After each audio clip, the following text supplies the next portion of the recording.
Hey everybody, it's Miss Elizabeth. I am here for another session of Bedtime Stories, continuing Mrs. Frisby and the Rats of NIMH by Robert C. O'Brien, illustrated by Zena Bernstein, published by Athenaeum Books for Young Readers, which is an imprint of Simon & Schuster Children's Publishing Division. So, woo! We are getting close. I do believe that this week we'll finish up this book. We are getting real close. And today we will be continuing on to chapter 21. And where we left off yesterday was Justin had just shown Mrs. Frisby the big storeroom that the rats have that has like grain and seeds and things like that, so that they can try to enact their plan. And the big idea of the plan is to live without stealing. So that is where we left off, and I believe where we begin, Nicodemus will be continuing the story of what happened to the rats. So, all right, let's get started. Chapter 21, The Toy Tinker. We left the Boniface estate on the 1st of May, said Nicodemus. We knew a lot more than when we went in. We had been there 8 months. Then, said Justin, we found the toy tinker. They were back in Nicodemus's office. Mr. Ages, having rested, sat with them. Not quite yet, said Mr. Ages. No, said Nicodemus. That was in late summer. When we first got out, we began searching for a place to live permanently, or at least a place where we could stay as long as we wanted. We had a pretty clear idea of what we were looking for. We had had plenty of time to talk about it on the long winter evenings in the library between reading books. The reading we did. We knew very little about the world, you see, and we were curious. We learned about astronomy, about electricity, biology and mathematics, about music and art. I even read quite a few books of poetry and got to like it pretty well. But what I liked best was history. I read about the ancient Egyptians, the Greeks and Romans, and the Dark Ages when the old civilizations fell apart, and the only people who could read and write were the monks. They lived apart in monasteries. They led the simplest kind of lives and studied and wrote. They grew their own food, built their own houses and furniture. They even made their own tools and their own paper. Reading about that, I began getting some ideas of how we might live. Most of the books were about people. We tried to find some about rats, but there wasn't much. We did find a few things. There were 2 sets of encyclopedias that had sections on rats. From them we learned that we were about the most hated animals on the earth, except maybe snakes and germs. That seemed strange to us, and unjust, especially when we learned that some of our close cousins, squirrels for instance, and rabbits, were well liked. But people think we spread diseases, and I suppose possibly we do, though never intentionally, and surely we never spread as many diseases as people themselves do. Still, it seemed to us that the main reason we were hated must be that we always lived by stealing. From the earliest times, rats lived around the edges of human cities and farms, stowed away on men's ships, gnawed holes in their floors, and stole their food. Sometimes we were accused of biting human children. I didn't believe that, nor did any of us, unless it was some kind of a subnormal rat, bred in the worst of city slums, and that, of course, can happen to people too. Had we, then, no use at all in the world? One encyclopedia had a sentence of praise for us. The common rat is highly valued as an experimental animal in medical research due to his toughness, intelligence, versatility, and biological similarity to man. We knew quite a bit about that already. But there was one book, written by a famous scientist, that had a chapter about rats. Millions of years ago, he said, rats seemed to be ahead of all the other animals, seemed to be making a civilization of their own. They were well organized and built quite complicated villages in the fields. Their descendants today are the rats known as prairie dogs. But somehow it didn't work out. The scientists thought maybe it was because the rats' lives were too easy. While the other animals, especially the monkeys, were living in the woods and getting tougher and smarter, the prairie dogs grew soft and lazy and made no more progress. Eventually the monkeys came out of the woods, walking on their hind legs, and took over the prairies and almost everything else.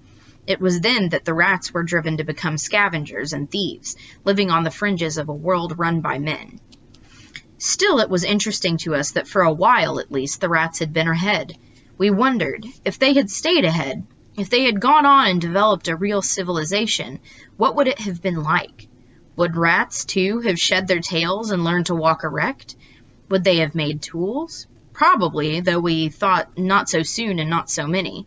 A rat has a natural set of tools that monkeys lack, sharp, pointed teeth that never stop growing. Consider what the beavers can build with no tools but their rodent teeth. Surely rats would have developed reading and writing, judging by the way we took to it. But what about machines? What about cars and airplanes?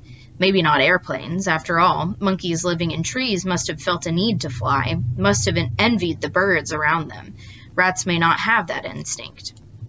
In the same way, a rat civilization would probably never have built skyscrapers, since rats prefer to live underground. But think of the endless subways below subways below subways they would have had. We thought and talked quite a bit about all this, and we realized that a rat civilization, if one ever did grow up, would not necessarily turn out to be anything at all like human civilization. The fact was, after 8 months in the Boniface estate, none of us was sorry to move out of it.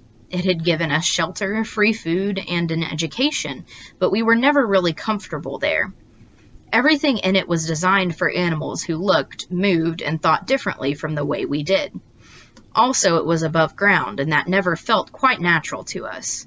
So when we left, we decided that our new home should be underground, preferably, if we could find it, a cave. But where? We thought hard and studied maps and atlases. There were plenty of those in the study. Finally, we reached some conclusions. To find a cave, we would have to go where there were mountains. There aren't many caves in flatlands. And for food, it would have to be near a town, or better, a farm. So we wanted to find a farm, preferably a big one, with a big barn and silos full of grain near the mountains. We studied the map some more, and it was Jenner, I think, who spotted this area as a good place to look. On the map, a big part of it was covered with the contour lines that show mountains, and across these were written the words, Thorn Mountains National Forest. Beneath that, in smaller letters, it said, Protected Wilderness Preserve. Bordering this, where the mountains turned to foothills, the map showed rolling country with quite a few roads, but hardly any towns, which we thought ought to mean farmland. We were right, as of course you know now. It took us 2 months of steady traveling to get to the Thorn Mountains National Forest, but we found it. We're under the edge of it right now. And there are plenty of caves, most of them never visited by people, because people aren't allowed to drive into a wilderness preserve. There aren't any roads in the forest, but only a few jeep trails used by rangers, and airplanes are not permitted to fly over it. We looked at a lot of caves, some big, some small, some dry, but mostly damp. Before we chose this cave and this farm, however, we found the toy tinker. It began as a sad sort of thing. We found an old man lying in the woods one morning near one of the jeep trails not so far from here, and he was dead. We don't know what he died of. We guessed it must have been a heart attack. He was dressed in a black suit, old-fashioned in style, but neat, not ragged. His hair was white and his face looked gentle. I wonder who he was and where he was going, Justin said. Whoever he was, Jenner said, he wasn't supposed to be in here at all. We ought to bury him, I said. So we did, not by digging a grave, but by covering him with a high mound of leaves and stones and twigs and earth. It was in gathering material for this mound that Justin made the second discovery. He was back in the bushes, out of our sight. Look here, he called. I found a truck. It was a very ancient truck, with a small round hood, but it had been lovingly polished and was wonderfully shiny. The body, which was square and large, had been rebuilt and painted red and gold. It had little windows with white curtains, and between them, lettered in gold, were signs. The Toy Tinker. Toys, repairs, hobby kits, model sets, electrical toys, all work guaranteed. Obviously, the truck had belonged to the old man. He was a peddler and mender of toys. The red and gold wagon was his shop and his home, and he had driven into the woods to camp for the night. It was against the law, of course, so he had concealed the truck behind some bushes off the trail under a big beech tree. We could see where he had made a campfire, carefully surrounding it with stones and clearing away the brush so he would not set the woods afire. Beyond the beech tree, a narrow brook flowed. It was a peaceful spot. We could see what had probably caused the old man's death. One wheel of the truck had sunk into the soft earth and was stuck.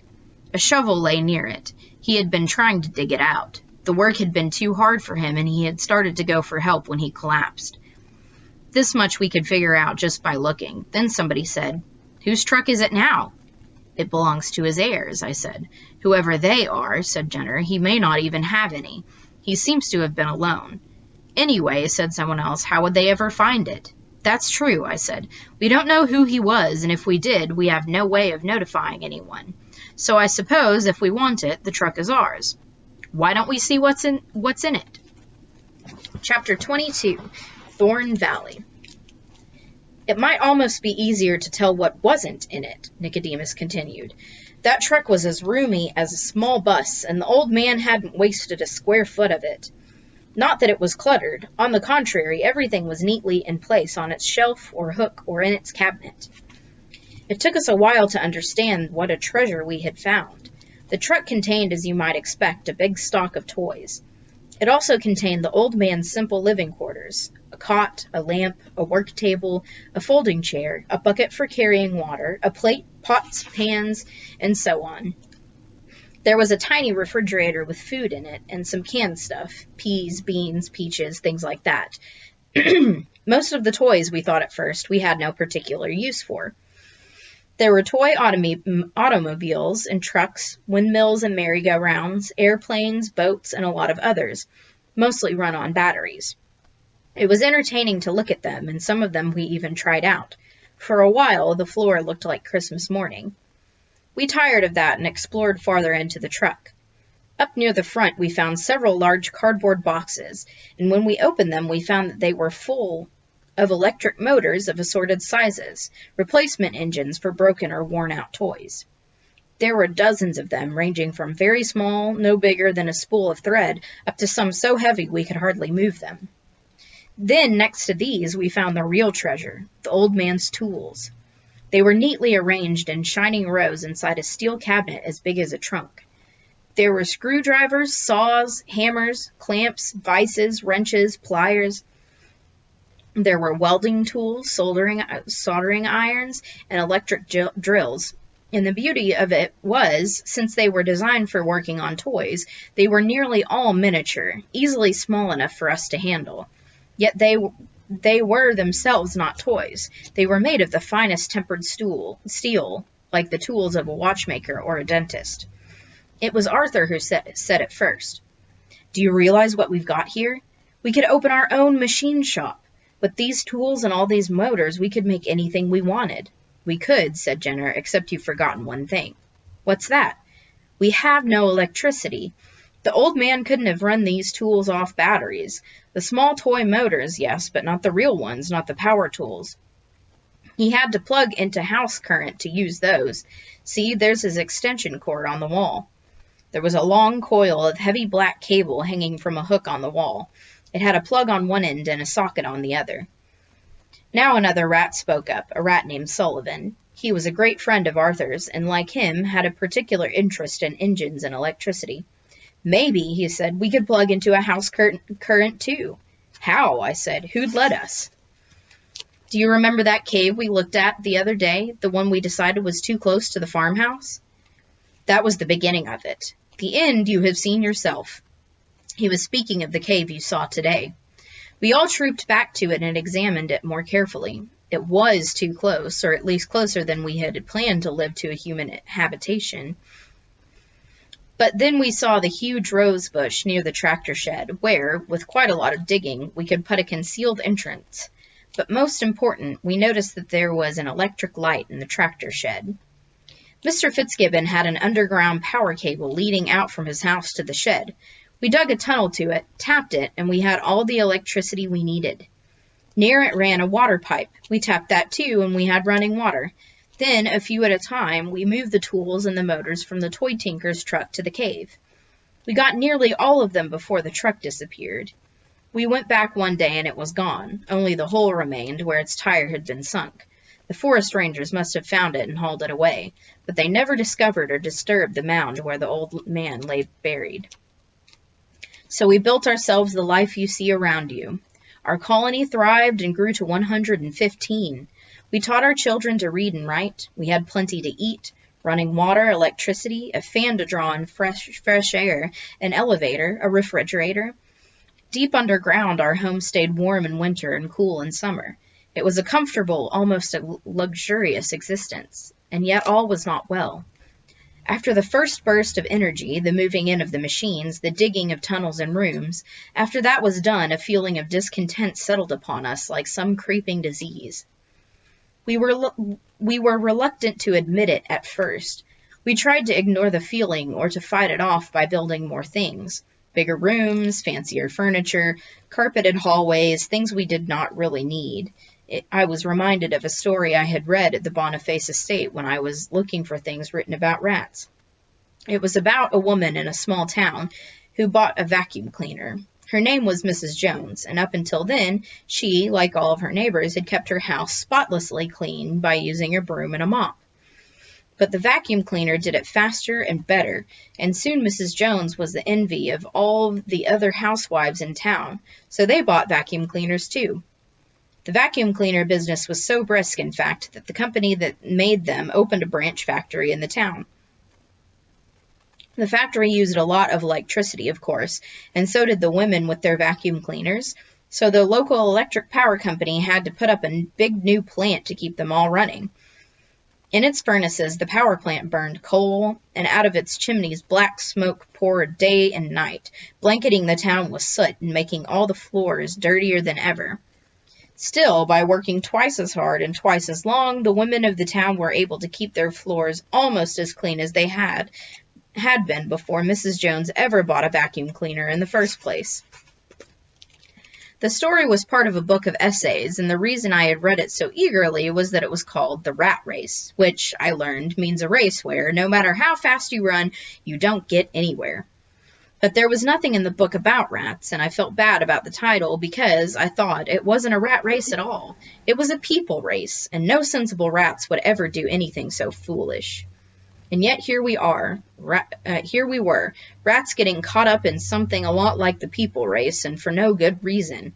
And the worst thing was that even with our make-work projects, we didn't really have enough to do. Our life was too easy. I thought of what the scientists had written about our prairie dog ancestors, and I was worried. So were many of the others. We called a meeting, indeed a whole series of meetings, extending over more than a year.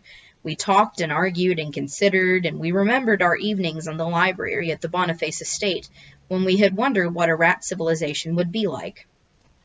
Oddly enough, Jenner, my old and best friend, took little part in these discussions. He remained rather glumly silent and seemed disinterested.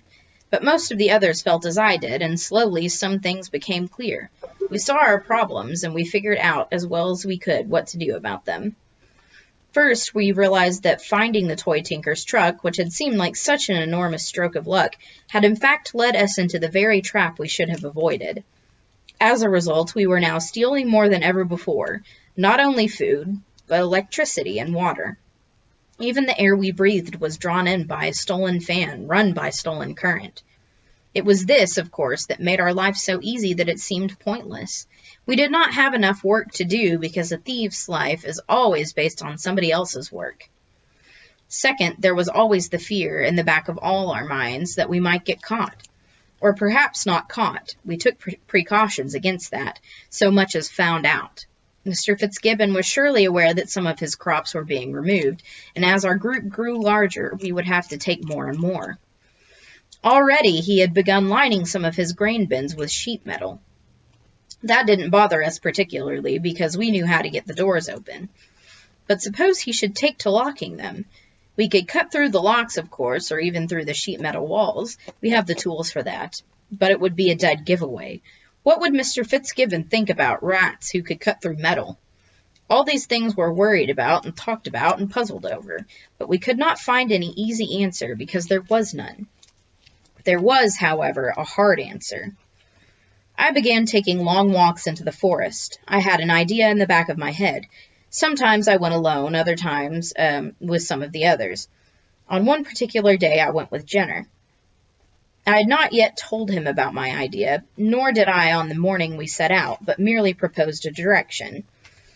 We took along enough food for lunch, and I remember that it was autumn, a bright, cool day. The leaves made a rustling sound when the wind blew, and some were turning yellow.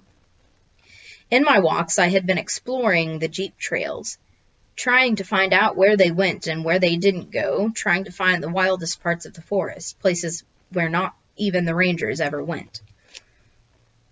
A few times I tried asking for information. I asked 2 squirrels, for instance, if they knew what lay on the other side of a mountain that rose before me, but they were silly, fearful creatures, and after looking at me in surprise, they both scurried up an oak tree and scolded senselessly in loud voices, shaking their tails until I left. I asked some chipmunks, and they were more polite. They couldn't answer my question, never having been farther than 100 yards from where they were born, but advised me to ask the birds, more specifically, one bird, a very old owl who was famous throughout the forest. They even told me how to find the enormous tree in which he lived. That was the beginning of my acquaintance with the owl. He knew every tree, every trail, every stone in the forest. He was, as you know, not naturally friendly toward rats or mice either, but when I told him about our life at NIMH and our escape, he grew interested. Though he did not say so, I think he had already been watching some of our activities from the air in the evenings. Anyway, he was curious and listened carefully when I told him about our problems and my ideas for solving them. I have talked to him many times since. It was he who told me about Thorn Valley. The valley lies deep in the forest, beyond the big tree. The jeep trails do not cross it, nor even go close to it, for the mountains around it are forbidding, too steep and rocky even for jeeps, and are covered with thorny thickets. The owl told me that in all the years he had been flying, he had never seen a human being near it. Yet the bottom of the valley is level and broad, and nearly a mile long. Steep cliffs wall it in all around. There are 3 ponds or small lakes in it, and apparently these are fed by springs, for they never dry up. On clear days, the owl said, he sometimes saw small fish swimming in them. I thought, could rats weave fish nets or make fish hooks? It was this valley I was looking for the day I set out with Jenner. I had careful directions from the owl, yet it took us half a day, moving briskly, to reach the base of the mountains. Then up very steeply for more than an hour, not really difficult for us since rats are better climbers than men. Also, we are shorter, so we had little trouble with the spiny underbrush. From the top of the high ridge at last we looked down, and the valley lay before us. It was beautiful and still, a wild and lonely place. Through the green and yellow treetops below us, I could see the water of one of the ponds sparkling in the sun. I got the idea that our eyes, were the first ever to see it. Yet that was not true, for as we descended into the valley, a deer suddenly appeared in the trees ahead and went bounding off down the slope. There were wild animals there, and I wondered if they even suspected that outside these walls of mountains there were cities and roads and people. Most of the valley floor was in forest, great spreading oak and maple trees, but near one of the ponds I saw what I had hoped to find, a large natural clearing, a glade where only coarse grass and wildflowers grew, and some clumps of black raspberry bushes. This clearing was on the far side of the valley. Beyond it, the mountain wall rose again, a steep slope with big outcroppings of stone, granite ledges that thrust 6 or 10 feet out of the earth. We could live here, I said to Jenner. I suppose we could, he said. It's a beautiful place, but it's a long way from the barn. Think how far we'd have to carry food, and no electricity. We could grow our own food, I said. I started to add, but didn't, and maybe someday make our own electricity if we decided we wanted to. We don't know how. Anyway, where would we grow it? Right here. It would be easy to clear away these weeds and bushes, and if we dug into that mountainside under those rock ledges, we'd have all the cave space we wanted, dry and warm, with a good roof. There could be room enough for 1,000 of us. There aren't 1,000 of us. There might be someday. But why? Why move? We've got a better place to live right now. We've got all the food we want. We've got electricity and lights and running water. I can't understand why everybody talks about changing things. Because everything we have is stolen. That's silly. Is it stealing when farmers take milk from cows or eggs from chickens? They're just smarter than the cows and chickens, that's all. Well, people are our cows. If we're smart enough, why shouldn't we get food from them? It's not the same. Farmers feed the cows and chickens and take care of them. We don't do anything for what we take. Besides, if we keep it up, we're sure to be found out. What then? What if we are? People have been trying to exterminate rats for centuries, but they haven't succeeded, and we're smarter than the others. What are they going to do? Dynamite us? Let them try. We'll find out where they keep the dynamite and use it on them. Then we'd really be found out. Don't you see, Jenner, if we ever did anything like that, they'd figure out who we are and what we know. Then only two things could happen. Either they'd hunt us all down and kill us, or they'd capture us and put us in a sideshow, or maybe take us back to NIMH. And this time we'd never get away. I don't believe any of that, Jenner said. You've got this idea stuck in your head. We've got to start from nothing and work hard and build a rat civilization. I say, why start from nothing if you can start with everything? We've already got a civilization. No, we haven't. We're just living on the edge of somebody else's, like fleas on a dog's back. If the dog drowns, the fleas drown too.